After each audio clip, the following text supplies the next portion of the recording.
Sundi baby.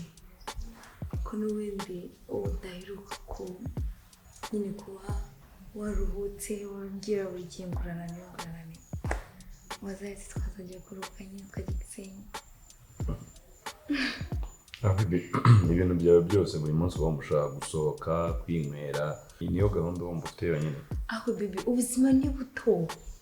Baby ubuzima ni buto ugomba kwishima mu gihe gihari. Ese kuri utekereza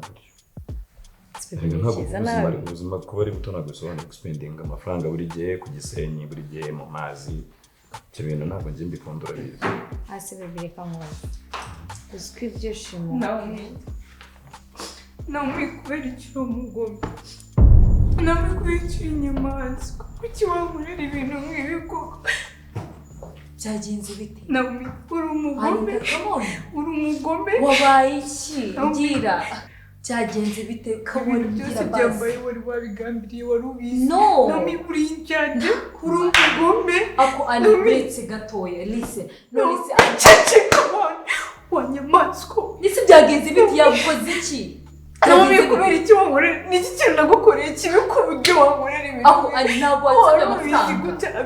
Ntabwo ushaka amafaranga. Hanyuma amafaranga ni buriya buzima ubamo. Ni biriya bintu ukora nanjye wanyurejemo kugira ngo bigende cyakuriye. Iyo ubwiza ukuriza ukambwira ko ari biriya. Nkagenda ari amahitamo yanjye. Naomi. Ngaho mbwira ibyabaye. Byagenze bite Naomi? Uri umugome. Imana yo mu ijuru izakubaza ubuzima. Nisi yakugize ikibazo. Izakubaza ibintu nkoreye. Naomi. Anita. Ako ubona bino bintu urimo bizarangira bite? Ako baby yansabye amafaranga nisi urumva nje namuhaye uburyo bwiza bwo kubona amafaranga. Nese niba yavuye mu cyashaka amafaranga uragira ngo mugenze bite? Ako uziko ntajya ngusobanukirwa. Uziko njye mbona wagira ngo hari ntago nkuzi. Ako wayi bumva abakobwa bose bagomba kumera nkawe. Ubundi bite byawe ufite ikihe kibazo? Ako baby yansabye amafaranga. Nisi nje namurangiye uburyo bwiza bw'amafaranga. None se uragira ngo mugenze bite? Ngambye umushuti wawe yaje ashaka amafaranga nje namurangiye uburyo bwiza bwo kubona amafaranga. None se uburyo bwiza bwizewe n'ubu ngubu ko naje na uburyo bwiza wamurangiye kuki wumva ko ushaka ko abakobwa bose bamera nkawe? Ako baby nawe rero ibyo bintu se ibyo ni iby'abanyacato. Uno buzima waye ngenda mazi. What? Reka ntahe sibyo. Reka nsubire mu cyari wacu kugira ngo nze kuza kwa muri buno buzima. Wamitiyemo nkigize mitabo. Naomi uri inyamaswa, uri umugome. Imana ize kubaze buri kintu cyose wakoze ku buzima bwanjye. Ukambeshya ngo uri inshuti yanjye nanjye ngo njana ngo nziga cyangwa ngo mvuze mama. Kumba ari bugamije ari ubu buzima njyanye. Naomi uri umugome. Uri umugome uri shitani yambaye umubiri. Reka nsubire iwacu. Nese ntabwo ushaka amafaranga. Anita, please wait. Hani. Wa mugabo we ntunyegere. Ntunyegere. Hani banzu nyumve. Ntunyegere vugira aho uri n'unkore. Anita, come on. Ntabwo gusubira mu cyaro ari wo muti w'ibibazo. None kuguma muri buno buzima. Iyi nyamaswa y'umukobwa yanjyanyemo nibwo buzima bwiza wumva ushaka ko mbamo. Anita nyumva. Dushobora gushaka ubundi buryo, sibyo? Dushobora gushaka ubundi buryo ariko gusubira mu cyaro ntabwo ari wo muti w'ibibazo. Urabona kugenda ugataha mu cyaro ukicara imbere ya mama wawe. Mwicira isazi mu jisho. Uzubukene buri mu cyaro. Komeza kuba muri buno buzima ntabwo nabishobora. Anita ntega amatwi. Ntabwo solution ntabwo ari ugusubira mu cyaro. Kandi ndagusezeranya ko buno buzima bushobora guhinduka igihe icyo ari cyo cyose, sibyo? Njye nyumva nkanjye. Sibyo? Nyumva nkanjye kandi nyizeye. Nagufasha tugahindura ubuzima tugashaka kandi kaza. Anita, come on. Urabizi gusubira mu cyaro. Noneho amplis umukobwa mwiza nkawe. Ugiye kwirirwa wicaye imbere ya mama wawe. Ntabwo bisa neza, sibyo? Nyumva ubanza utuze dushaka ubundi buryo, sibyo? Anita, come on. Don't touch me. Ntunyegere mwese muri iki. Anita uranengushye. Naomi for what? Anita. Anita. Wanyumvishe basi. njye nyizera sibyo njye ntabwo ni nawe sibyo nyizera ngo ijambo ryanjye nk'umugabo ndagufasha gushaka ubundi buryo ugomba kubaho kandi ukaba neza wishimye. Anita, come on. Muri byo rero ntabwo uzongera kuba njye ngo ijambo ryanjye.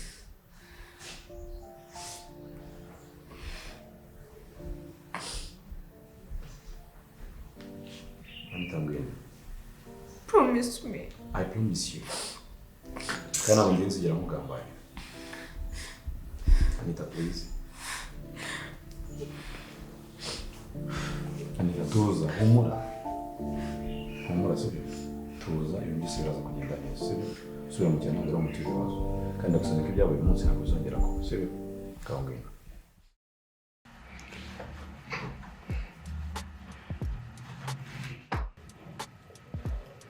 Reba amafaranga aho ngaho mu mufuka w'inyuma. Kandi ntiwongere kunyibwa ubushize waranyibye. Yarebemo aho.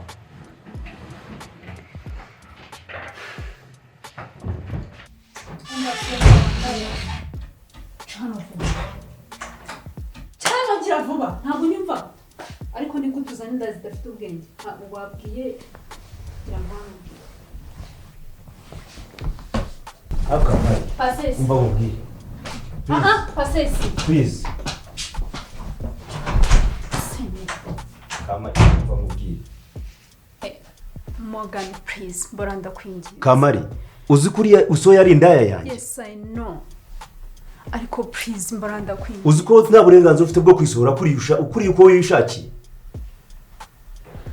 Morgan ntabwo nkiryama. Uzi ko nta burenganzira ufite bwo kuza hano gutyo uko ubonye. Tudafite guhura uko tubonye gutyo. Ndabizi ariko nanjye nyumva ntabwo nkiryama buri gihe buri joro ndota murumuna wanjye ampamagara bamutocaringa bamubwira nabi bamukubita ariko nabaza. Morgan please mbabarira ndabizi ko uza ahantu ari mbabarira basi umbwira ahantu namukura.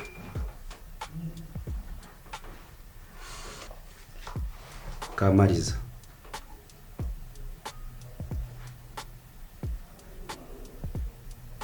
murumuna ntabwo nzi ahantu ari.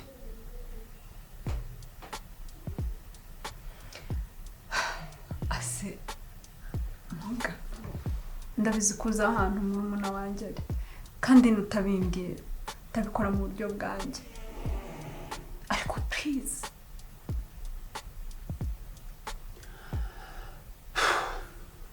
Kamari, ndahakubwira. Thank you so much. Ariko nzi neza ko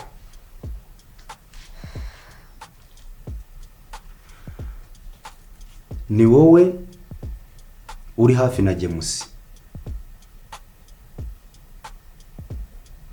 kuruta uko njyewe na Naomi turi hafi ye.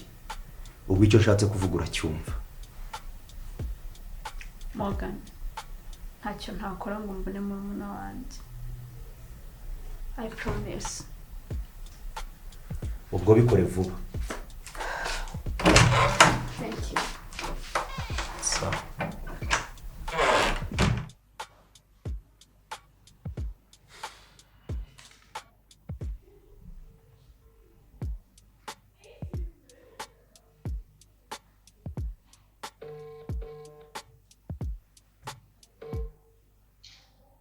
Ada.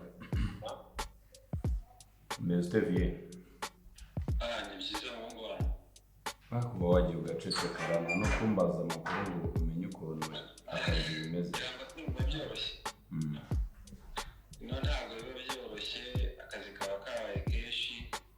Byabona n'umwanya wo kuvuga ibiba byoroshye ariko mpamuzirikana wowe imeze ute se? Ya nanjye meze neza akazi karagenda gusa nyine ndananiwe byahatari ndumva rwose nyine kuruhuka ko byagenda kose ukwiriye kugerageza ukareba icyo umuntu yakora kabisa nkabona ikiruhuko. Ariko se mbere yo kumbwira ikiruhuko utanze kumbwira kampani imeze neza ibintu biragenda cyangwa warabitaye abasore ko mba mbizi murangara cyane uracyameze nka kwa kundi wari umeze urabikurikirana neza muzehe urabizi rwose ko ndi umuhungu wawe w'umwizerwa ntabwo iyo ndi mu kazi mba ndi mu kazi umva kampani biragenda ibintu bimeze neza nk'ibisanzwe nyine tu nkaho wagira ngo urahibereye ahubwo hari ikintu nashaka kukubwira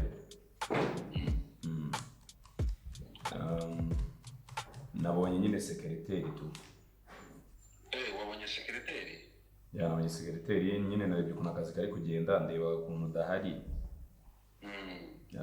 nkontorora nyine buri kimwe cye imico ye n'imyitwarire nyine nsangana umwana mwiza ndavuga ntacyo byaba bitwaye aramutse ambereye sekereteri akamfasha nyine mu kazi muri ino minsi udahari nizeye ko ntacyo biri bubangamireho wamugenze neza se wabonye ari umwana mwiza utazakwicira kampani cyangwa kwicira akazi Baby ni umwana mwiza cyane kabisa mba byahatari ahubwo yaba ari ku isura yaba n'imiganirire n'imico nyine twaganiriye numva nyine afite mu mutwe ko byagenda kose yanabonye nyine yamfasha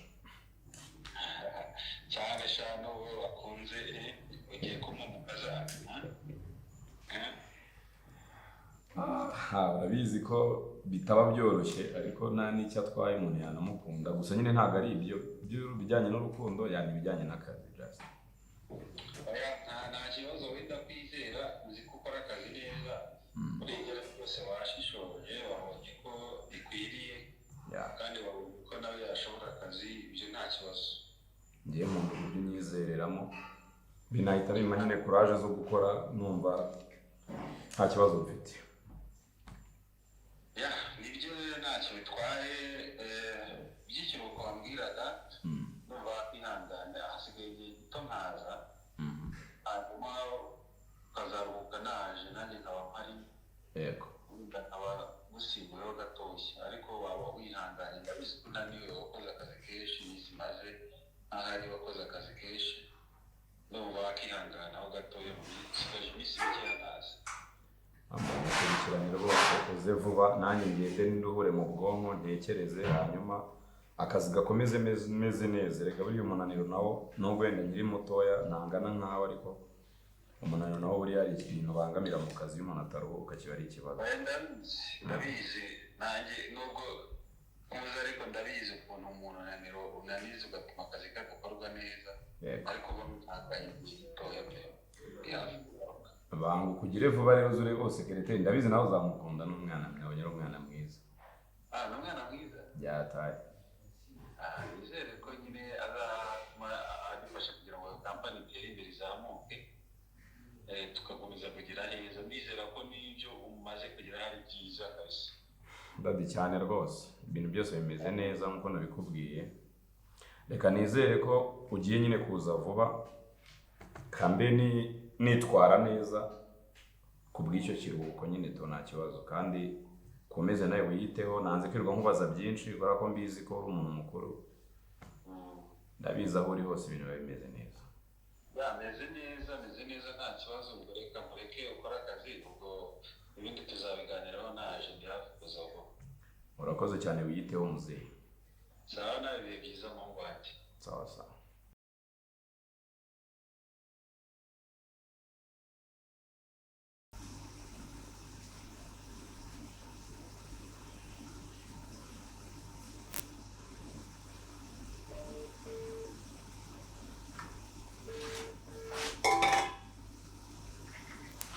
Allô? Oui. Mon gars, umeze umeze neza? Yego. Ariko rero uriya muntu oya yakoze ibyo tutavuganye kuko naramwohereje. Yego naramwohereje araza. Urabizi neza ko twari twapanze yuko bari bugende bakasangira gusa ariko yakoze ibyo tutavuganye kandi yarakoze n'ibintu atanishuriye kuko ntabwo yabyishuriye ibyo twamubwiye ibyo yakoze ntabwo yigeze abyishurira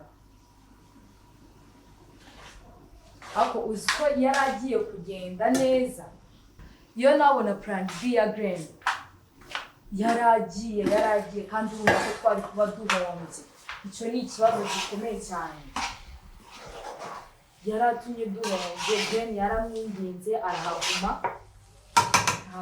ntabwo yatumye agenda. Yego. Okay. Ya ibyo ndabyumva ariko yego, ariko hagati aho nizere ko utatumye uriya mwana avuga.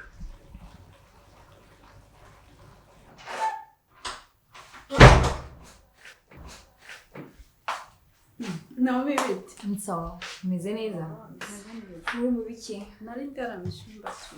Aha. Ahubwo se igicuruzwa gishya bite? Anita se? Ya. Uriya siko nari namufatishije. Mva, cyagiye naratashe. Maze gutaha. Nyereka ya message y'amafaranga. Mama, mwana arayagara. Wow. Amaso aragenda asana ziriya noti zari kuri message. Oh my god. Umva, arayagarira neza, aravuga ati umva naye paka. Tena nakubwiye se. Cyawemera ko ngira imipango. Ya mpango warakoze. Kuko waramushituye byadanje ndabona umwana amaso amuvamo ati kabisa. Kama namba mwizeye. Erega nanjye kazi ndandisaba. Ahubwo nuko byari bigiye kugenda nabi. Yakoze ibyo tutavuganye. Kuko nyine yaje ameze nabi, yarakaye, ari kurira. Nagize Imana nyine Gray niwe yarahari yamuturishije, ariko ngo turamufite n'ahazajya. Gray yamwumvishije, aramuturisha, ibyo kurya bivamo nyine araguma. Ariko ngo turamufite, ariko byari bigiye kugenda nabi, yaragiye gukora ibintu tutavuganye kuko uburyo yaje muri bya ahubwo se Naomi. Buriya urabyizeye neza? Buriya wizeye ko Gray atazica inzozi zacu zo kubaka inzu y'abakobwa? Kamari, kandi mahitamo nawe mfite kuko yari guhita anaducika, kandi urabizi ko Gray ari boyfriend wanjye. Tumwe twakora twamwizera. Okay, ko mbyizera njye ariko urabizi turakundana. Ntabizi se ko njya nizera. I know, ariko gusa nyine yatumye atagenderega twari kuba duhombye nanone. Okay, nta kibazo, reka tubifatira aho ngaho. Gusa nanone inzozi zacu nta kintu cyasimbura iki. Gahunda yacu inzozi cyane rwose, gahunda yacu tugomba kuyikomeza. Komeza ute? Yego nakera ubunyobwa se none. Reka uno munsi se kuri bw'icyago n'intoki uzivuze ibyo nategeye.